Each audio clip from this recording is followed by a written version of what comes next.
Llena los corazones de tus fieles y enciende en ellos el fuego de tu amor.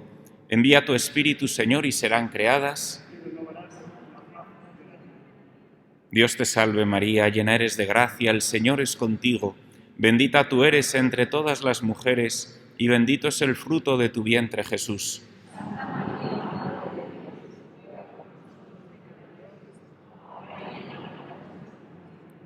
Santa María, sede de la sabiduría. Muy bien, muchas gracias por invitarme a esta sesión. Un saludo a todos y va a ser muy importante poder ver la imagen que se proyecta. Entonces, si están muy lejos y pueden acercarse, seguro que lo ven mejor. Me dicen que puedo quitarme la mascarilla, así que voy a aprovechar. Vamos a hacer una síntesis de lo que se desprende de la Sábana Santa para vivir mejor esta Cuaresma y adentrarnos en el misterio de la pasión de Cristo y de su resurrección. No suelo dar las dos cosas seguidas en la misma charla porque es mucha información, pero me han pedido que lo intente, así que vamos allá. Ahí tenéis una foto del CES, Centro Español de Sintonología, al cual pertenezco desde hace años y que tiene el mejor material del mundo sobre esta reliquia y sobre las demás reliquias relacionadas con nuestro Señor Jesucristo. La primera pregunta es, ¿qué es la Sábana Santa físicamente hablando? Es una tela de lino, está hecha con una sarga de espiga o espina de pescado. Ahí tenéis una foto más de cerca de lo que es la Sábana Santa. Ahí la estructura en la que está tejida. Y aquí muy de cerca ese lino, pues tal cual se ve al microscopio, pues que se ve que es un tejido de muy buena calidad y muy antiguo. Desde una tradición que se remonta mínima hasta el siglo XIII-XIV, se ha conservado esta tela como la tela fúnebre que cubrió el cadáver de Jesús, y así se ha creído siempre en la Iglesia, aunque es verdad que algunas voces lo han puesto en duda a lo largo de los siglos también, sobre todo a partir de finales del siglo XIX y el siglo XX. ¿Qué hay en esta sábana? Pues aparte del lino, que es de lo que está, tres tipos de marcas que hay que distinguir muy bien. Dos de ellas perfectamente explicables. La primera son quemaduras de los incendios que ha sufrido la sábana, los principales en 1510, 1516 y 1532. Luego, restos de sangre, de sudor, de sustancias que tenía el cuerpo que envolvió la sábana y que han quedado ahí impregnados. Y en tercer lugar, lo inexplicable humanamente hablando de la sábana, que es la huella de un difunto, que es una huella misteriosa porque no tiene ni pintura ni nada, es simplemente como un ligero chamuscamiento de la parte más superficial de la sábana en los lugares donde estuvo en contacto con el difunto que le cubrió, que creemos que fue Jesús. Para verlas más de cerca, las marcas provocadas por el paso del tiempo, que es fundamentalmente la de los incendios. La sábana santa se conservó durante muchos años doblada dentro de una caja de plata.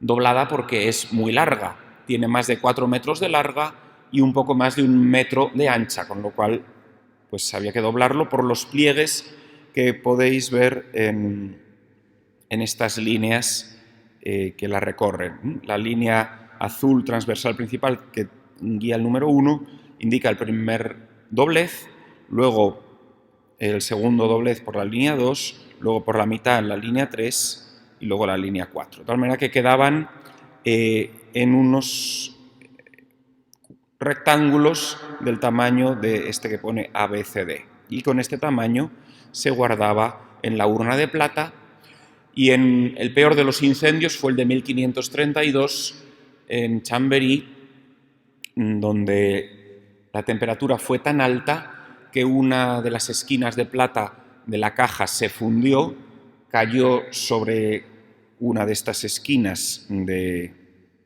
aquí lo tenéis dibujado, ¿no? En esta esquina, letra B de la sábana, la atravesó, la quemó del todo, hizo un agujero muy gordo. Entonces, claro, al quemar esta esquina de la letra B, cuando luego se desdobló la sábana, pues había quedado perforado simétricamente en todos los cuadritos correspondientes a la letra B, como ahora veréis.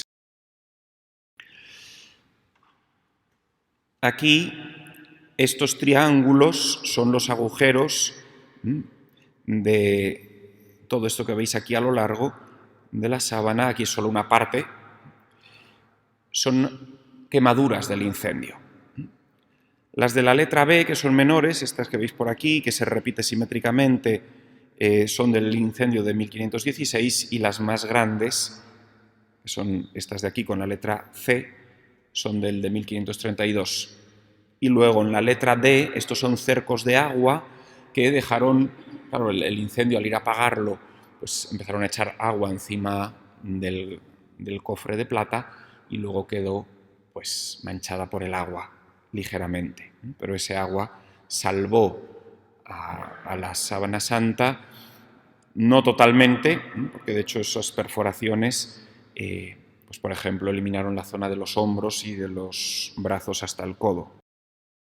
Es lo menos que se podía hacer. Aquí veis, en azul, estos son los cercos de agua, que simplemente son manchas. Las quemaduras es este chamuscamiento que va a lo largo de la sábana, y los agujeros blancos son los agujeros del incendio de 1532 que remediaron las clarisas de Chamberí ese mismo año con corporales. Les pareció lo más santo y piadoso usar corporales para reparar la sábana santa, que luego en el año 2002, y la sábana se dejó simplemente lo más original posible.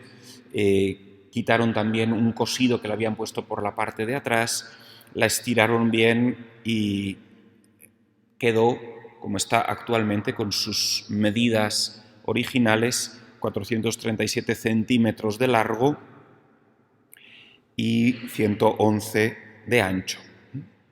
Y vieron que aquí arriba tenía también un cosido de algo que debió acompañar a la sábana también desde el principio. Aquí la veis partida en dos y puesta en paralela la parte que refleja pues la impronta del hombre de la sábana, donde se le ve de frente, que es el tercer elemento al que luego... El segundo tipo de marcas, no por el paso del tiempo como los incendios, sino simplemente por haber estado en contacto con un cadáver, es fundamentalmente la sangre. La sábana antes de las quemaduras sería como la veis aquí, y veis, aunque aquí lo que más se ve es la impronta del hombre que la cubrió, pero tiene también manchas de sangre, manchas de sudor, restos de tierra, restos de mirra y aloe, restos orgánicos por haber estado en contacto con un cuerpo que tenía. Y lo más misterioso e inexplicable es que tiene la impronta de un cadáver. Cuando envolvemos un cadáver con una sábana de lino, pues es lógico que se manche de sangre, pero no es lógico ni explicable que la impronta del cadáver se quede plasmada en la sábana. Eso no puede pasar de un modo natural.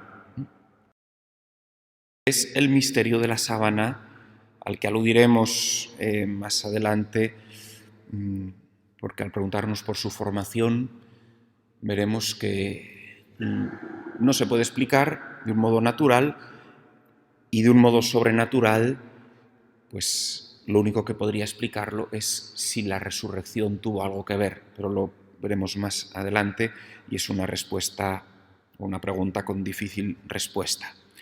Aquí tenéis esta imagen en negativo fotográfico. ¿Por qué? Porque se percibe mucho mejor esa huella que tenéis aquí entre las quemaduras, que es lo que más se ve. Aquí en el centro de la sábana se ve la huella de un humano. Creemos la huella de Jesús, resaltada aquí con los óvalos azules y distinguidos de lo que está con los redondeles rojos, que son simplemente las quemaduras que no nos interesan. Nos interesará la imagen central, la que consideramos. Esa huella corresponde a la postura del cuerpo de Jesús según fue enterrado, que estaría en esta postura que veis en la diapositiva. No consiguieron enderezar totalmente las rodillas por el rigor mortis del cadáver, y los brazos fueron puestos pues sobre el vientre bajo. En esta postura, a la derecha vemos cómo estaría el cuerpo sobre la sábana, y a la izquierda cómo quedó esta imagen plasmada en la sábana, porque estaba en esta postura. Aquí tenemos un cuadro de Mario Cafaro Rore, modificado ligeramente porque aparecía con un paño de pudor, pero el cuerpo fue totalmente desnudo, envuelto por la sábana y quedando plasmada esta imagen por la parte de abajo, la espalda, y por la parte de delante, el frontal. Así fue dejado envuelto seguramente con... Y en esta urna es donde actualmente se guarda en la Catedral de Turín. Solo esporádicamente y con motivo de algún acontecimiento importante se la saca y hay una ostensión. Ostensión es el nombre que designa al acontecimiento de mostrar públicamente la sábana, pero esto pues pasa cada X años. La última vez yo creo que fue en el 2010, la última ostensión pública. Bien, vamos a preguntarnos qué pasó al hombre de la sábana. ¿Qué nos dice la medicina analizando la sábana santa que sufrió ese hombre? Lo primero que se ha preguntado la ciencia es si esas manchas rojas que se descubren son verdaderamente sangre humana o no, o si son pintura. Aquí veis al trasluz y marcadas en negro lo que está manchado en la sábana como manchas rojas. Como veis, está por todo el cuerpo. Esto de la izquierda es la parte frontal, la cabeza, el pecho, los antebrazos, las piernas, las rodillas, las pantorrillas, y lo de la derecha es la parte trasera, la nuca, la espalda, los glúteos y las piernas por detrás. Como veis, está lleno de heridas por todas partes. Y estas heridas, fijaros que aquí la sábana está puesta al trasluz. Al trasluz desaparece a la vista del ojo humano lo que es la impronta del cuerpo, esa impronta misteriosa, la huella misteriosa, pero la sangre se ve más visiblemente. Es sangre. Aquí veis una ampliación al microscopio. Y aquí dos de los que demostraron que era sangre humana y lo publicaron en una revista especializada, Alan Adler, es el que tenéis ahí, y John Heller, ambos hematólogos reconocidos. Es famosa la frase de Alan Adler al mirar al microscopio esta mancha roja. Dijo: si no es sangre humana, me como el microscopio. Esto, o sea, está clarísimo que es sangre humana. Más adelante, lo publicaron en 1908, adelante Baima Bolone, otro profesor de Turín, confirmó no solo que era sangre humana, sino que era sangre del tipo AB, la más predominante en la raza judía, que sin embargo solo tiene un 3% de la humanidad. Bueno, sabemos que es sangre, ¿qué más? Que podía haber sido sangre pintada a lo mejor o puesta ahí, aunque parecía raro porque sería muy difícil que estuviese pintada porque esa impronta misteriosa que hemos visto no está debajo de las manchas de sangre. Eso quiere decir que se formó, no sabemos cómo, pero después de poner la sangre. Es decir, si vamos marcha atrás, no, pues no me deja. Si vamos marcha atrás, veíamos todas esas manchitas de sangre que aparecían ahí, han aparecido en la sábana antes que la impronta. Es decir, si fuese una falsificación, el falsificador hizo una obra de arte poniendo, antes de dibujar la imagen, que no sabemos cómo lo hizo, la sangre para luego hacer encajar la impronta, algo imposible. Pero bueno. El primer médico que la estudió en 1902 fue Yves Delage. ¿Por qué la estudió? Pues porque 4 años antes Secondo Pia le había hecho la primera fotografía a la sábana. Y fue el primero, por lo tanto, que descubrió que la sábana santa era en sí misma un negativo fotográfico, o algo parecido a un negativo fotográfico, porque aparecía en los claros oscuros y viceversa. Y aparecía una imagen mucho más real del hombre de la sábana. Lo que le costó hacer la foto fue tremendo, porque claro, en 1898 no tenían nuestros magníficos móviles con cámaras duales y demás, sino que era una cámara de las antiguas, de 1 metro cúbico, no con carretes de celulosa, sino con placas que luego había que llevar al laboratorio. Bueno, le costó muchísimo hacer la foto. Cuando la consiguió, las placas de vidrio en su laboratorio, sacando el negativo, se queda alucinado porque ve que le emerge una imagen en el negativo que era un positivo del cadáver. Entonces, de primeras, todo el mundo acusó al pobre Secondo Pia de haber hecho una falsificación, que eso era imposible, que cómo iba a ser esa tela una especie de negativo fotográfico, porque no se había inventado la fotografía ni en el siglo XIV, ni en el siglo I, ni en ningún momento. Entonces le acusaron de falsificador, sufrió el pobre una gran persecución y muchas calumnias, y entonces le pidieron a este señor que estudiase la sábana para demostrar que lo de Secondo Pia era una falsificación. Que simplemente hiciese un estudio médico. Él era director del laboratorio Roscoff, profesor de anatomía comparada en la Sorbona, cirujano de la Academia de Ciencias de París y, sobre todo, lo que más interesaba a los que negaban la verdad de la sábana santa, es que era activo militante de las filas ateo-racionalistas. Con lo cual, Secondo Pia, que es un cristiano piadoso, que iba a decir, pero este que es ateo, pues demostrará que es falso, ¿no?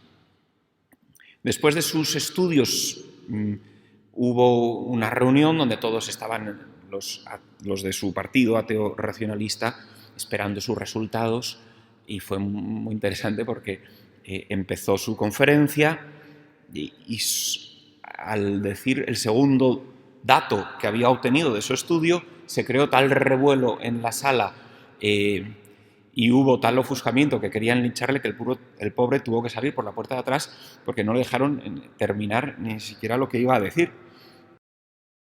Las 2 afirmaciones que pudo decir simplemente, pues la primera, que en la sábana no había pintura, lo cual ya creó cierto malestar en los asistentes, y la segunda es que había envuelto a un hombre que había vivido lo mismo que cuentan los evangelios de Jesús de Nazaret. Ni siquiera dijo que pudiese ser el Jesús de Nazaret, sino que había vivido lo mismo. Ante esto ante lo que provocó.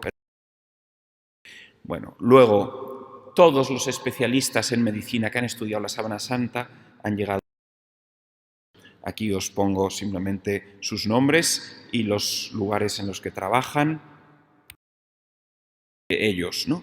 Pierre Barbet, cirujano jefe del Hospital de San José en París, estudió incluso con personas vivas el fenómeno de la crucifixión, que es lo que vive uno cuando es crucificado. Giovanni Giudica Cordilla, de la Universidad de Milán, también. Robert Bucklin, del Hospital de California, Pierluigi Baima Bologna, el que determinó que era sangre AB. Todos coinciden haciendo un tipo de técnicas, otro tipo de estudios, todos llegan a la misma conclusión, y es que, punto 1, las heridas son anatómicamente perfectas y tienen gran cantidad de detalles desconocidos muchos en la Edad Media, como por ejemplo el halo de suero alrededor de las manchas de sangre, que no es visible a simple vista, sino solo cuando lo expones a luz ultravioleta, salpicaduras y sinuosidades de los regueros sanguíneos. O sea, no puede ser pintura, eso pertenece a un hombre que ha vivido lo que ahora vamos a describir. Luego otros que han estudiado, pero que no son médicos, pero que han estudiado también muy a fondo lo que sufrió el hombre, son Monseñor Giulio Ricci, Vincenzo Cerri, a los que aludiremos también en la presentación de esta pasión. Bien, ¿qué le pasó entonces al hombre de la sábana y también a nuestro Señor Jesucristo del mismo modo que le pasó a este hombre, y no conocemos en la historia a otro que le haya pasado lo mismo, con lo cual lo más razonable sería pensar que es Jesús de Nazaret? Pues vamos a fijarnos en primer lugar en el rostro. Vemos simplemente, voy a ir lo más rápido que pueda, heridas en la región frontal, en el número 1, en el número 2, bueno, esta de aquí, que luego veremos que tiene forma de 3, lo cual implica que la sangre que salía de los orificios provocó que el ceño se frunciese, como veremos más adelante.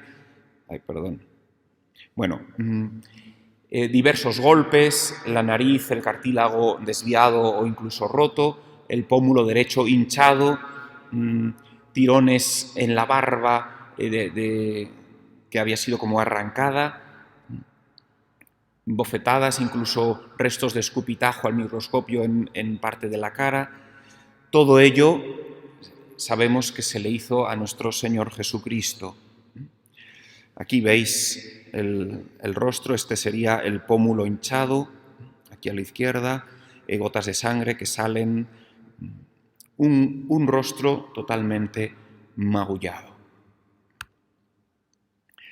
Incluso esta es una foto superpuesta de los microscópicos reguerillos de sangre que salen de los orificios sudoríparos del hombre de la sábana, que confirman el inicio de la pasión que nos indica San Lucas. Dice que en el huerto de los Olivos empezó a sudar sangre y agua por una angustia terrible. Este fenómeno en medicina se llama hematidrosis y solo lo produce una angustia mortal. Cuando uno tiene mucha angustia puede sudar sudor, pero sudar sangre, que es posible, es algo tremendo. El hombre de la sábana lo sufrió. No se ven al simple ojo humano, pero al microscopio se vio todos estos reguerillos de sangre que estaban en el hombre de la sábana. El rostro lo han intentado reconstruir distintos artistas con mayor o menor belleza. Ahí tenéis pues cómo estaría este rostro de Jesús. Los más logrados han sido hechos por un profesor de Granada, que es imaginero.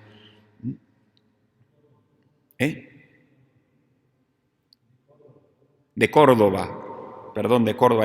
Y el Cristo está en la capilla de los estudiantes de Córdoba. Este es el rostro según habría sido enterrado. Y aquí lo tenéis tumbado.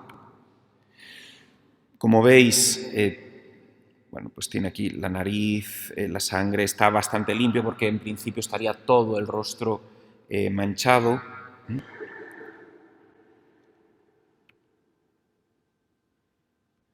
Así es como lo enterraron, pero en la cruz estaría con la sangre viva, al rojo vivo. Aquí lo podéis ver.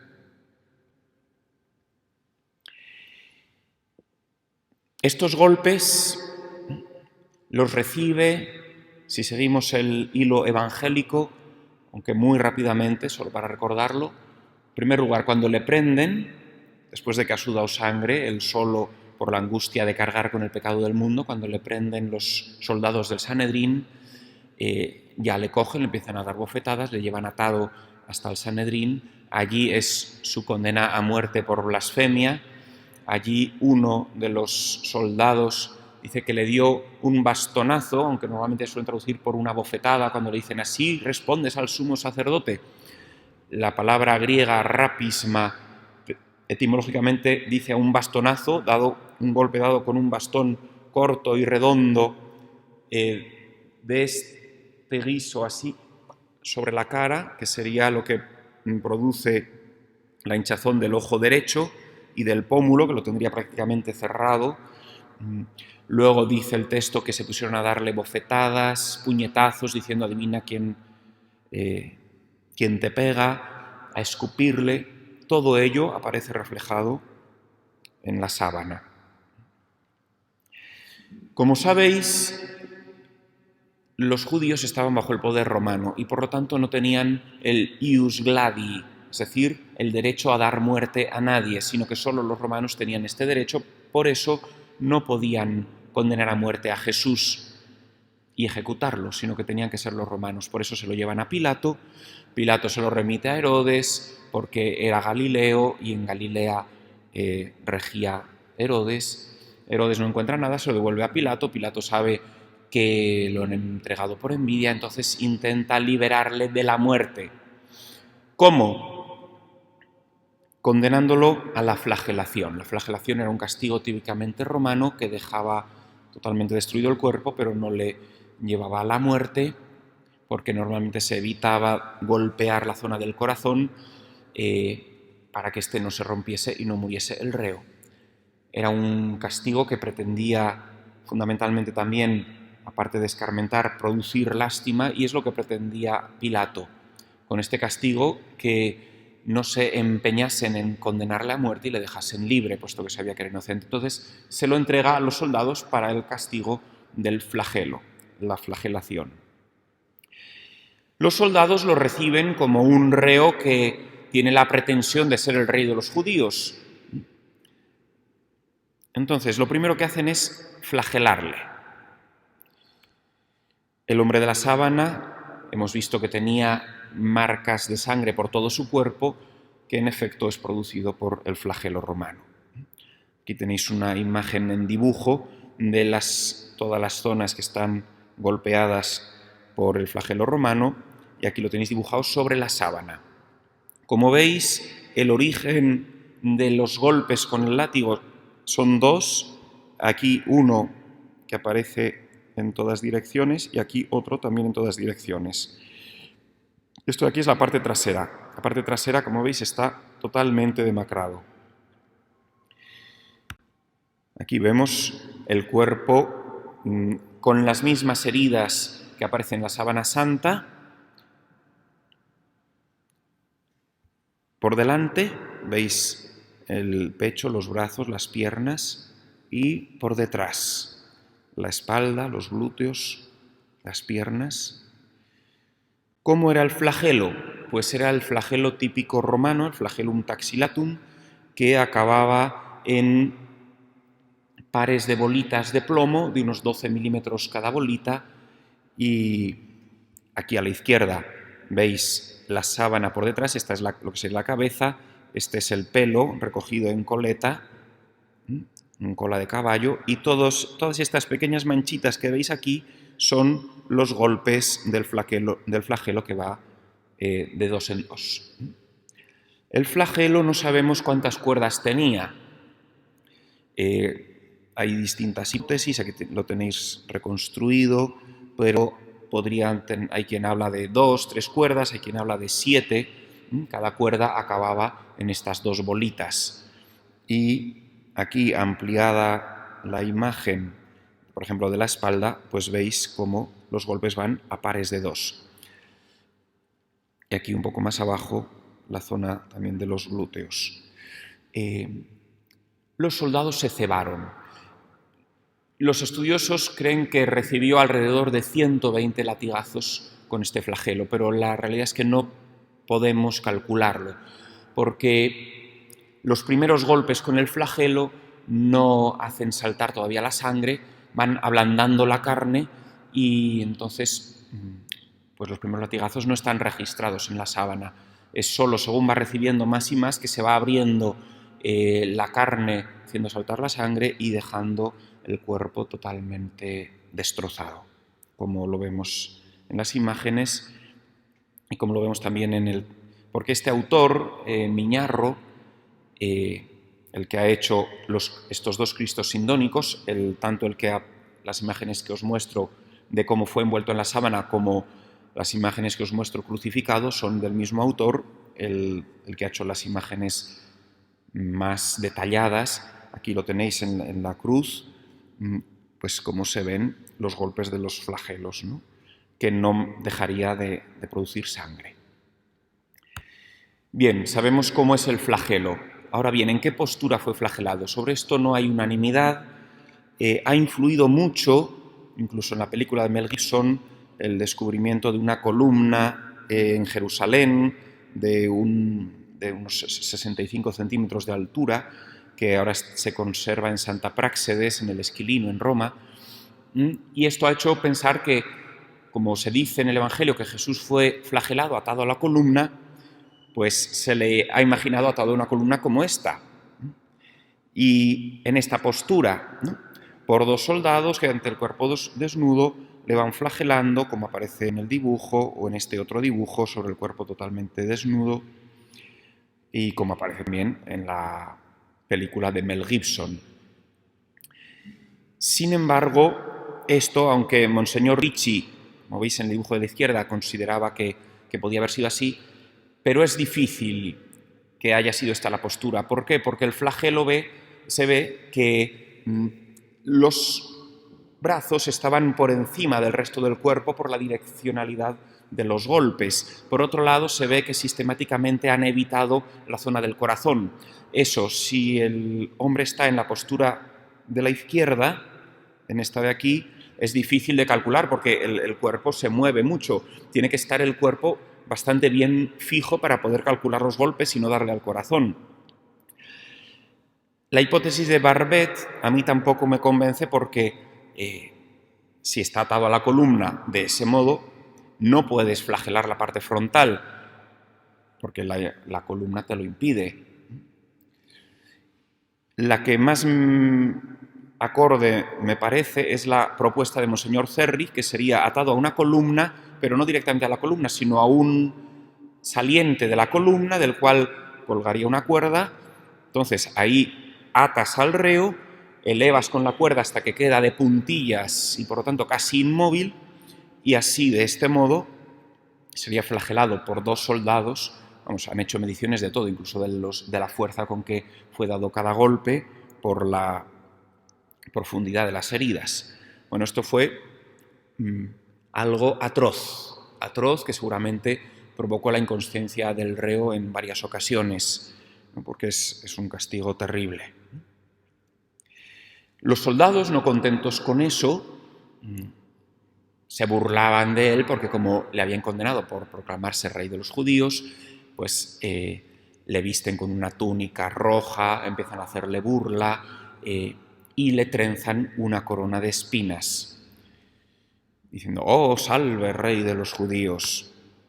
Aquí tenemos una imagen ampliada. A la izquierda tenéis la sábana en la parte trasera, aquí está la nuca y la cabeza en este cuadrante que está ampliado a la derecha. Aquí vemos en la nuca, y se ve perfectamente, los regueros de sangre que salen de orificios que hay en la cabeza de nuestro Señor. Más de 50 orificios se han contado. Imaginad el dolor, ¿no? Por supuesto la cantidad de sangre que sale, pero toda una cabeza, cuando entran las espinas, provocan la contracción terrible de toda la musculatura que rodea al cerebro y llegan hasta el hueso, pues provocando un dolor tremendo. Aquí veis la corona de espinas en el Cristo sindónico. Fijaros que en este dibujo se presupone que le ponen una cuerda para sujetarla. Muchos lo dibujan con forma de casquete porque se ve algunos orificios. El Evangelio dice que fue trenzada. Esto hace pensar en una trenza, en una corona en forma de aro, que en mi opinión es la adecuada. Igual que, aunque muchos de los que exponen la sábana santa lo consideran que en forma de casco, y atado con una cuerda, como aparece aquí. Así lo piensan Monseñor Ricci o Barbet, aunque Monseñor Cerri cree, como yo, o yo como él, que es una corona en forma de aro, porque el 90% de los orificios está en la zona frontal.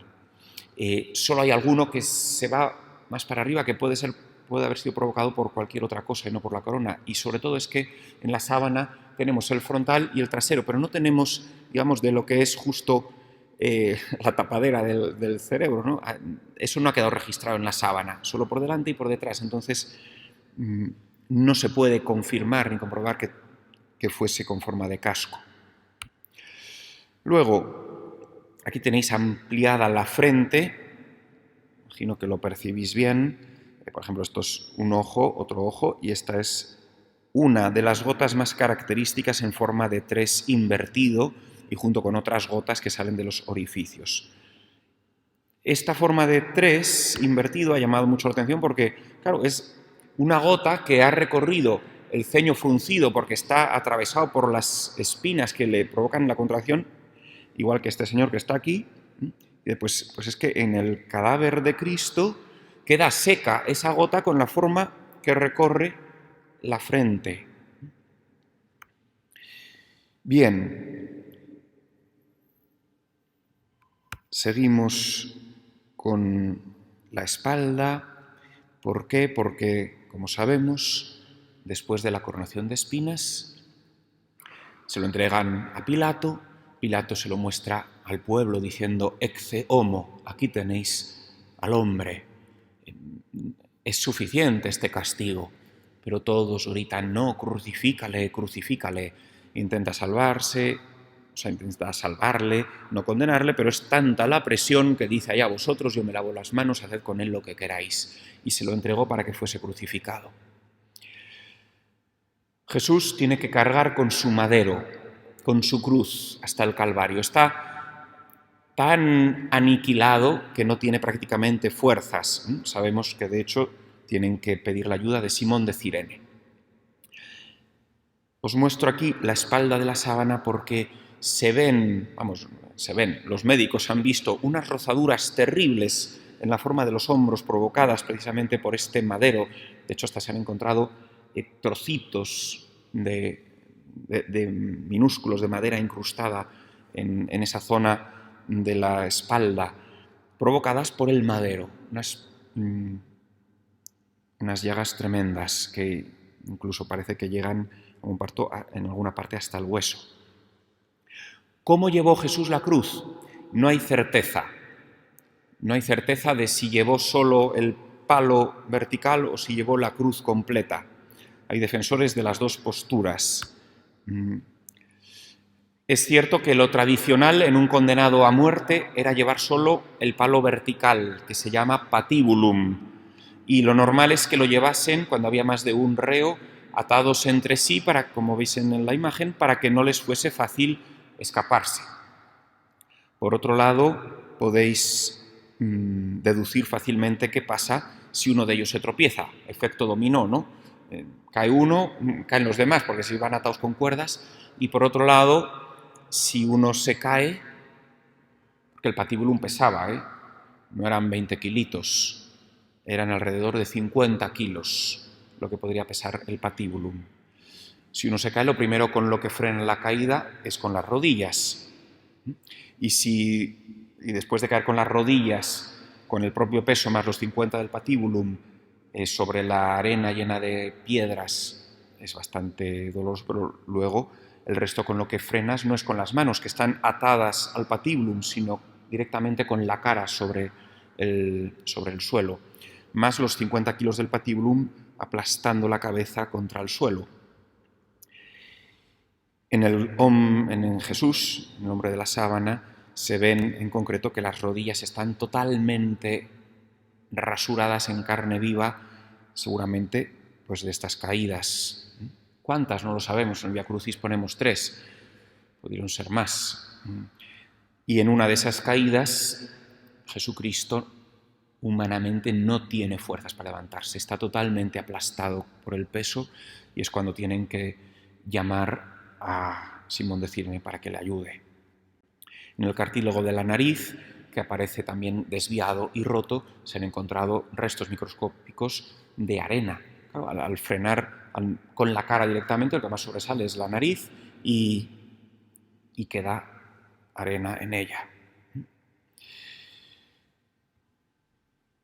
Esta es una hipótesis, que llevase el patíbulum, como vemos aquí, o que llevase la cruz completa.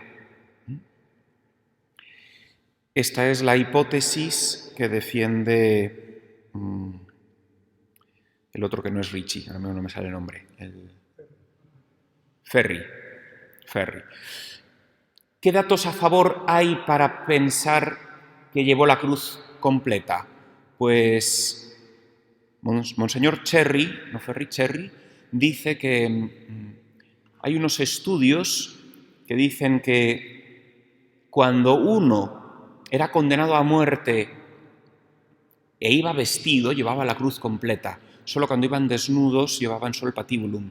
Y también se llevaba la cruz completa, era razonable pensarlo en el caso de Jesús, cuando uno era condenado de improviso. Si uno le condenan con tiempo y dicen, bueno, le vamos a crucificar pasado mañana. Entonces es lógico que en el lugar de la crucifixión se prepare el palo vertical y el condenado lleve solo el patíbulum. Pero Jesús es entregado a la cruz esa misma mañana de modo rápido y por la presión. Entonces es difícil pensar, aunque podría ser, pero es más difícil pensar que lo organizasen, llevasen el palo vertical, lo colocasen y luego le pusiesen al patíbulum. Entonces, puesto que sabemos que fue condenado de un modo rápido y que iba vestido porque le quitan las vestiduras cuando llega al Gólgota, es probable que llevase la cruz completa, lo cual es más peso y más necesidad de ayuda. Porque las heridas de los hombros son igualmente explicables si llevó el patíbulum o si llevó la cruz completa. En cualquier caso, un Vía Crucis terrible.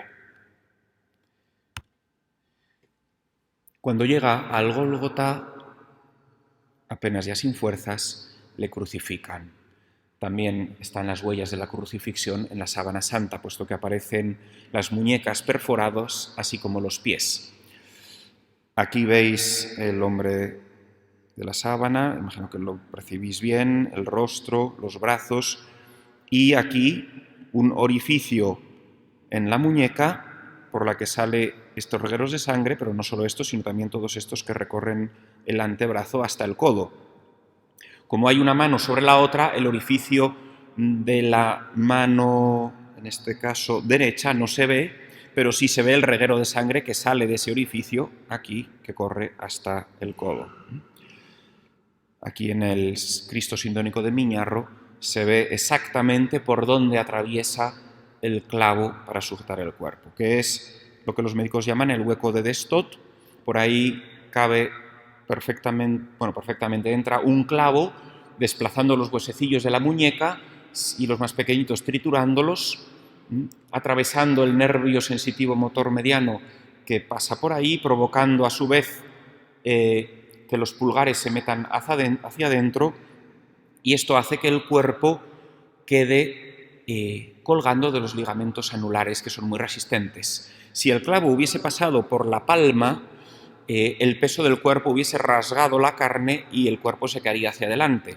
pero los romanos, que eran expertos en crucificar, lo habían aprendido de los persas y lo habían perfeccionado, sabían muy bien por dónde tenía que pasar el clavo para que el cuerpo no se cayese. Aquí lo veis también dibujado. De hecho, si metéis vuestros pulgares hacia adentro, por donde notáis que pasa a la altura de la muñeca el tendón, es por ahí por donde pasa el clavo. El clavo, al atravesar un nervio sensitivo motor, provoca unos calambres terribles y unos espasmos también terribles. Aquí lo veis dibujado por donde pasa ese clavo.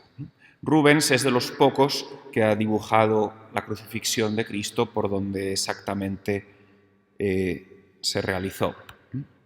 Aquí lo veis en el Cristo sindónico, en una mano y en otra. Bien, ¿qué sucede cuando uno es crucificado? Pues lo normal es primero crucificar las muñecas en el palo transversal, en el patíbulum.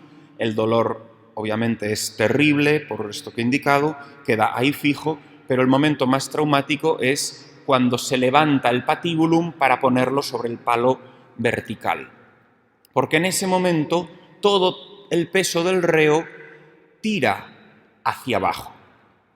De tal manera que imaginaos que os atraviesan las muñecas con sendos clavos y que uno de este clavo y por tanto de la herida tira hacia un lado y otro tira hacia otro, con una fuerza. Si el cuerpo pesa 70 kilos, es como si tirasen con una fuerza de 90 hacia un lado y de 90 hacia otro. Es decir, es el descoyuntamiento de huesos, pero a través de lo más doloroso. O sea, si ya a uno le duele, si les tiran simplemente con las manos, al ponerle en pie, esto es tremendo. Y queda en esta postura. Pero ¿qué pasa cuando estás en esta postura? Aparte de que todo tu peso tira de las heridas de los clavos hacia abajo. Pues además de eso, y además del nervio sensitivo motor atravesado por el clavo, tenemos la asfixia, porque no puede respirar por la opresión de los pulmones. Entonces, en esta postura, para no asfixiarse, tiene que pasar a esta segunda postura, que es apoyándose en el brazo más fuerte, en este caso el derecho, porque era diestro, incorporarse, apoyándose también en los clavos de los pies, para coger aire. Pero al hacer esto, los clavos de las manos giran sobre las heridas y sobre el nervio sensitivo motor, con lo cual el dolor es terrible y uno vuelve a desplomarse hacia abajo, hasta que vuelve a asfixiarse y vuelve a incorporarse. Y está en este movimiento de asfixia y de espasmo hasta que agotado muere. Decía Cicerón que él había conocido todo tipo de torturas y no había ninguna tan cruel y dolorosa como una crucifixión. Constantemente entre estos dos movimientos hasta que muere, cuando normalmente se crucificaba a las personas sanas, no después de darles una paliza como a Jesús. Un hombre podía aguantar como máximo 48 horas crucificado hasta que moría asfixiado. Claro, en los pies uno tiene más fuerza y puede ir apoyándose. Jesús aguantó 3 horas, desde las 12 hasta las 3, momento en el que muere. En los pies también están los agujeros de los clavos. Esta es la parte de atrás. Y aquí veis en el Cristo sindónico donde están agujereados los pies.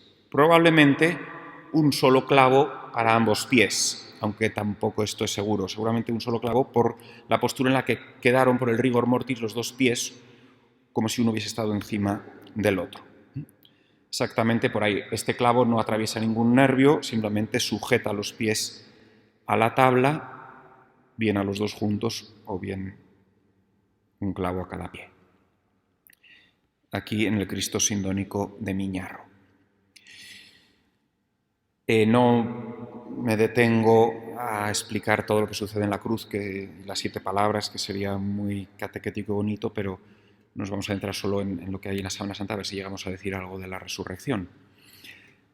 Una vez que muere, porque los judíos habían pedido que fuese bajado de la cruz los 3 cadáveres, o sea, los 3 reos, para poder celebrar la Pascua, ya que era viernes el día y tenían que descolgarlos antes de que se pusiese el sol. Por lo tanto, les rompen las piernas a los dos ladrones que estaban todavía vivos, porque al romperles las piernas ya solo quedan con la fuerza de los brazos para incorporarse y por lo tanto se asfixian en poco tiempo. Pero cuando llegan a Jesús ven que ya está muerto, entonces no le rompen las piernas, sino que un soldado le da una lanzada. Esto nos lo cuenta solo el Evangelio de Juan. Esta lanzada ha quedado también reflejada, como veis, en la sábana. No os distraiga este triángulo, que es uno de los agujeros del incendio, sino que es esta herida de aquí, y todo lo que cae es líquido seroso del pulmón, que parece agua, y líquido del miocardio del corazón. Aquí veis la herida en el Cristo sindónico, salió abundantísima sangre porque fijaros, le entra por aquí, costado derecho, atraviesa el pulmón derecho, atraviesa el pulmón izquierdo y llega hasta el corazón en el lado izquierdo, casi le atraviesa de punta a punta.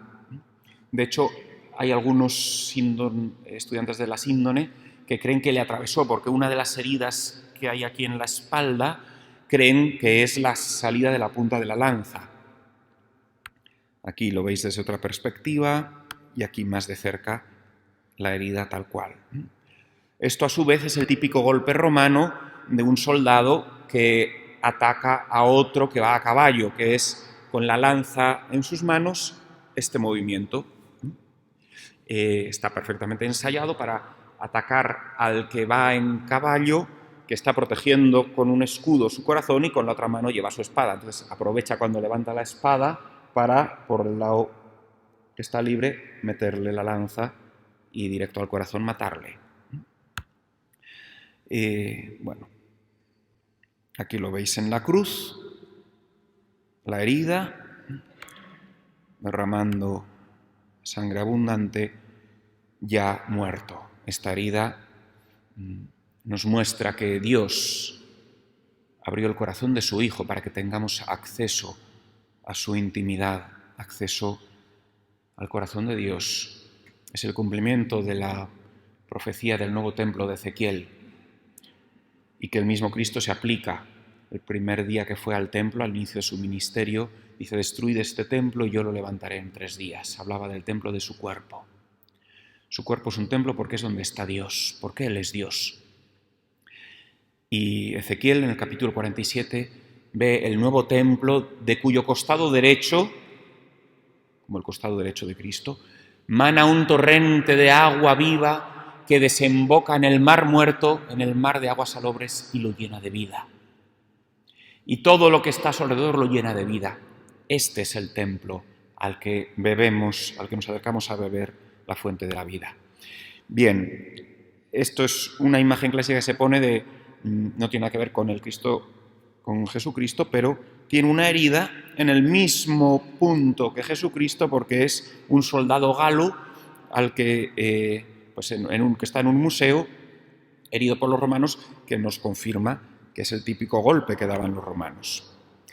Bien, luego las puntas de lanza, justo la herida tiene las mismas dimensiones, 1,4 por 4,4 centímetros de ancho, que coincide con las lanzas.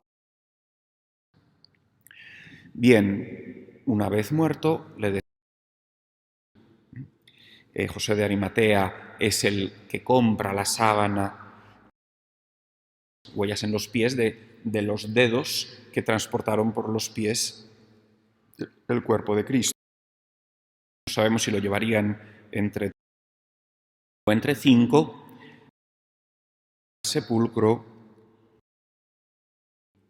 Allí lo limpiaron básicamente con mirra, con aloe, porque el cuerpo estaría totalmente rojo, totalmente.